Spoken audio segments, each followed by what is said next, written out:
দিনাজপুরের হাকিমপুর উপজেলার প্রায় ২.৫ লাখ মানুষ স্বাস্থ্যসেবার জন্য উপজেলা স্বাস্থ্য কমপ্লেক্সের ওপর নির্ভরশীল। এই হাসপাতালটিতে দৈনিক চিকিৎসা নিতে আসে ৩ থেকে ৪০০ রোগী। ৫০ শয্যার এই হাসপাতালে চিকিৎসকের পদ ১৩টি, তবে আছে মাত্র ২ জন। ফলে চিকিৎসা বঞ্চিত হচ্ছেন রোগীরা। ওনারা বলতেছে যে এখানে হবে না, ডাক্তার নেই, আপনারা জয়পাট নিয়ে যান। দিনে 10টায় দেখে, রাতে কোনো খোঁজ খবর নাই। 10 জনের কাজ তার 2 জন করতে সময় তো লাগবে অবশ্যই। ডাক্তার বাড়ানো হোক, এটা আমার চাওয়া পাওয়া। চিকিৎসক নিয়োগের জন্য সংশ্লিষ্ট দপ্তরে চাহিদাপত্র পাঠানো হয়েছে বলে জানিয়েছেন উপজেলা স্বাস্থ্য কর্মকর্তা।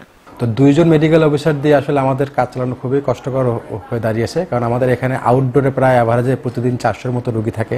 এই জন্য আমরা আমার ডাক্তারের চাহিদা চেয়ে আমরা ফেব্রুয়ারি মাসেও আমরা চিঠি দিয়েছি উদ্বোধন কর্তৃপক্ষকে, এবং এপ্রিল মাসে গত মাসেও আবার আমরা চাহিদা চেয়ে ডাক্তারের চাহিদা চেয়ে আমরা চিঠি দিয়েছি। হাসপাতালটিতে দ্রুত চিকিৎসক নিয়োগ দিয়ে তৃণমূলের মানুষের স্বাস্থ্যসেবা নিশ্চিত করবে সরকার, এমনটাই প্রত্যাশা স্থানীয়দের।